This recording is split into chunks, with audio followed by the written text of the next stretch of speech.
My wife is ugly, and her cooking is terrible, my uncle said, his face red from drinking. Other men in the room agreed with him. My husband, who was getting more excited by their support, repeated my complaints one by one. Looking proud, I took a deep breath to hide my embarrassment and anger.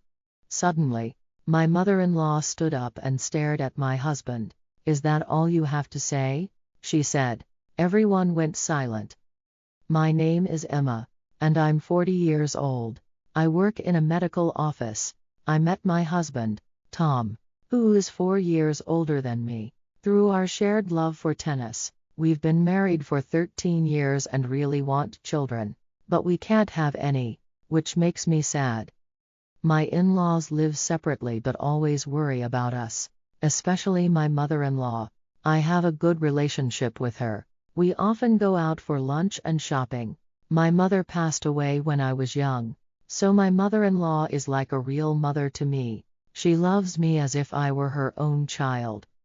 Although my marriage was fine at first, my husband became very controlling after about 10 years. He's not kind to me anymore. For the past 3 years, he has been working late and traveling more often. He was transferred to a new department, and now he only comes home half the week. When he does, he treats me like a servant, asking things like, "Hey, is dinner ready?"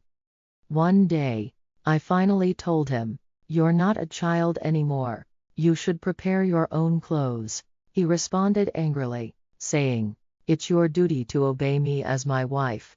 Don't complain." For an hour, he yelled at me and blamed me, bringing it up whenever he was in a bad mood. I felt trapped and had no choice but to obey him. One evening during dinner, he complained, "What's with all the vegetables? Am I a rabbit? Get some meat." I explained that he has high cholesterol, so it's better to eat less meat, but he stood up and threw my meal on the floor. He said, "Nobody knows my body better than I do. I'm going out to eat." Ignoring my protests, he grabbed his wallet and phone and slammed the door as he left. Every day, I searched the internet for recipes that used less salt and meat for my husband because his cholesterol was high. Despite my efforts, it felt pointless.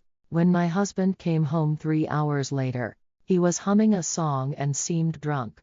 I picked up the mess he had made on the floor, including his coat, which smelled like grilled meat and perfume.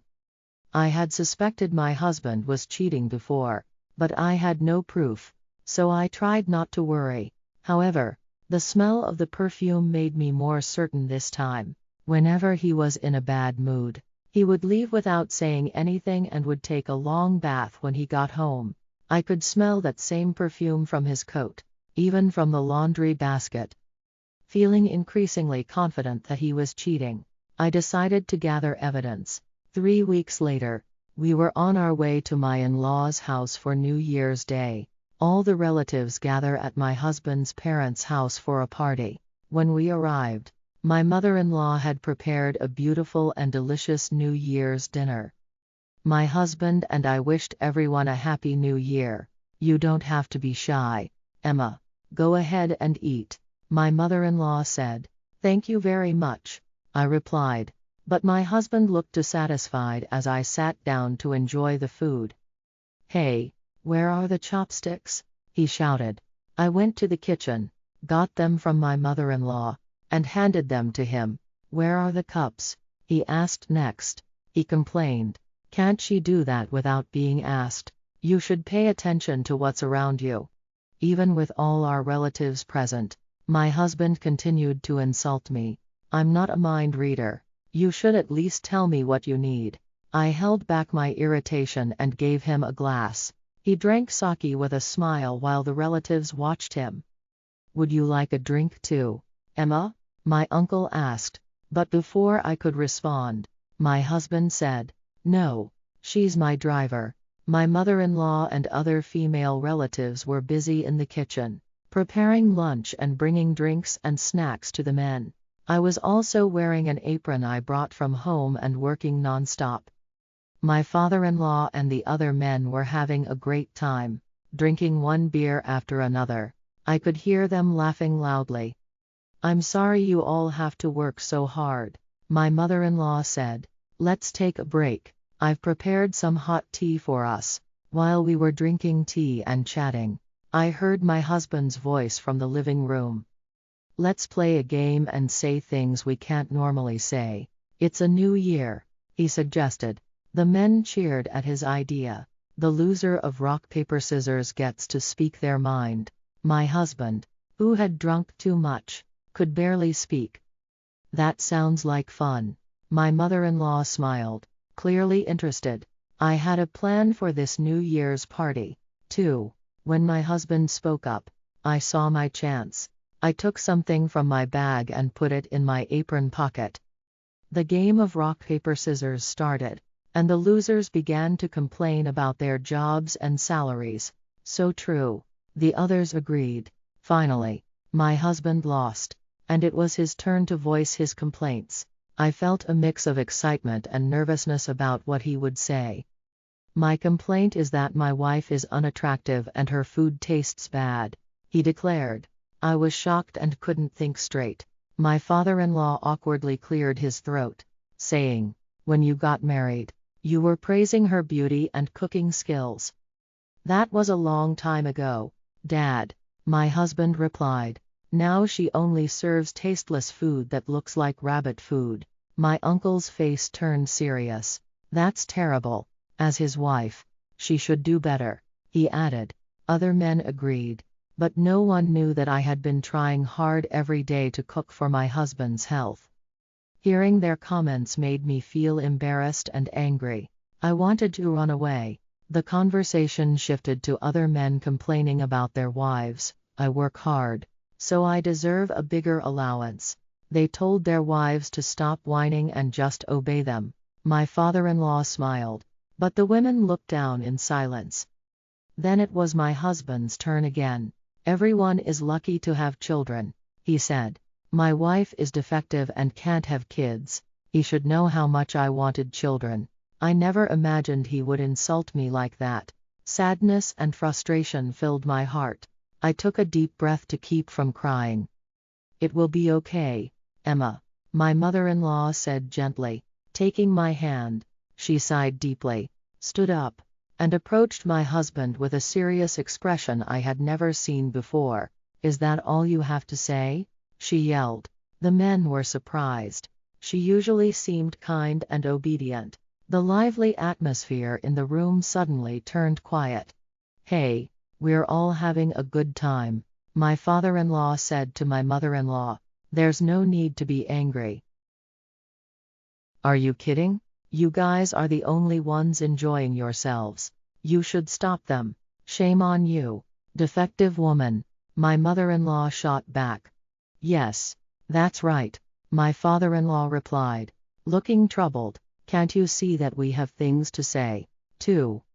The women, who had been silently nodding, suddenly burst into applause. "Don't be afraid to speak up.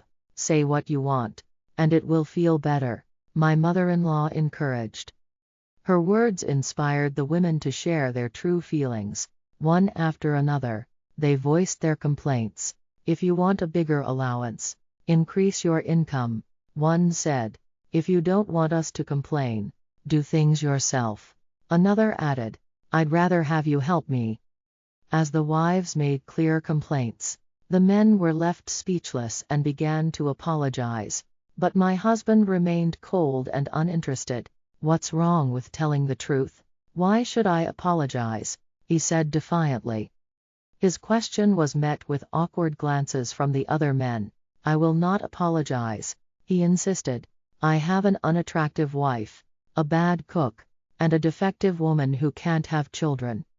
My husband kept humiliating me, pointing fingers in my direction. The sadness and frustration I had been holding back turned into uncontrollable rage.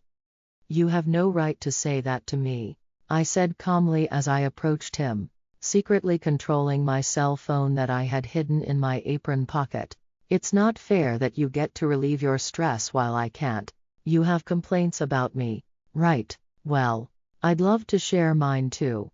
I pulled out an envelope from my pocket and spread the photos inside on the table for everyone to see. The pictures showed my husband entering a hotel room with a woman and another photo of him leaving her apartment, holding her hand. I had installed a GPS device in his car so I could track him and take pictures to prove he was cheating.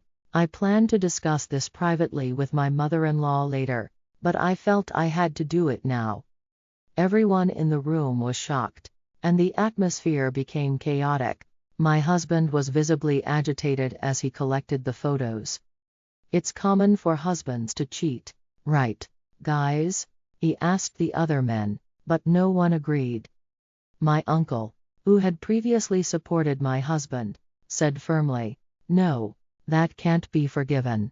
The other men nodded in agreement. My husband tried to act strong, but I found his behavior disgusting, so I confronted him with more evidence. "I got a phone call a week ago from Maruka-san, your new girlfriend. I heard you've been dating her for 3 years. Maruka? Who is that?" he asked, trying to sound clueless. "Don't play dumb. I heard you liked your subordinate, and Maruka is 7 months pregnant." "I don't know what you're talking about," he stammered, but I could see he was getting nervous. "She wants you to divorce me, but you've refused to acknowledge the baby," telling her I wouldn't accept a divorce. I continued. "That's not true," he protested. "Oh really? I thought you didn't know her name," I replied, pulling out my cell phone from my apron pocket. I put it on speaker and turned the volume up so everyone could hear. "Did you hear what I just said, Maruka-san?" She sniffled, possibly crying, and quietly said, "Yes." I had called her the day before New Year's and told her I would call today. She wanted to know what my husband really thought, so she agreed to be on the call. I secretly called the girl right before I confronted my husband. When she overheard our conversation, she burst into tears and got really angry. "My wife and I are getting a divorce, and he asked me to wait until then," she said. "I never said that," my husband replied. "You, as my wife, should understand, right? Why would I? You're the only one who betrayed me," I shot back. Hearing this, he looked down and fell silent. "I will never forgive you," the girl said before hanging up. She believed my husband's lies. "Here are the divorce papers. Sign them right now," I demanded, but he became furious. "Don't be ridiculous. I can't just write this down immediately. How dare you?" he yelled. "After all this, I'll make you pay me 2 million yen in alimony." "No, I'm never going to divorce you. I don't have that much money." He began stamping his feet like a child, and I almost laughed at his childishness. But I continued to push for the divorce and alimony. "Tom, you're not a little kid. Shame on you." My mother-in-law looked frustrated by his childish behavior and scolded him. "You have no right to refuse the divorce or the alimony. Accept reality with dignity." "It's not that easy, Mom," he whined. "Dad, you can't blame me for what you did." Finally, he reluctantly signed the divorce papers and agreed to pay alimony, holding back tears. I had planned to reveal my husband's affair during this gathering, and I pushed him even harder. "I terminated our lease at the end of this month because you don't need 2 homes to return to, right?" When I said this, the women applauded, and the men sighed deeply. My husband left my in-laws' house, almost running away from everyone's attention. The following day, we submitted the divorce papers to the city office, and I moved into a rental apartment I had already signed a contract for. I also requested 1.5 million yen in alimony from my ex-husband's unfaithful partner. It was a devastating blow for her since she had resigned from her job after becoming pregnant, but I couldn't forgive her. After our divorce, my ex-husband tried to rely on the girl. As soon as his apartment was terminated, he immediately wrote the child recognition papers, but eventually, she dumped him and demanded 1.5 million yen per month in child support. Additionally, my ex-husband resigned from his job after the affair became public, making it difficult for him to stay at the company. His parents abandoned him, and he couldn't find a new job. He ended up sleeping in an internet cafe and working part-time jobs to pay the alimony. My ex-mother-in-law, Susan, informed me that my ex-husband's cholesterol levels had gone up, and he was harming his body. He had been living a self-indulgent lifestyle since the divorce. On the other hand, Susan and I became friends after the divorce and grew even closer than when I was married to Tom. Now, I am content living a peaceful life while enjoying my solitude.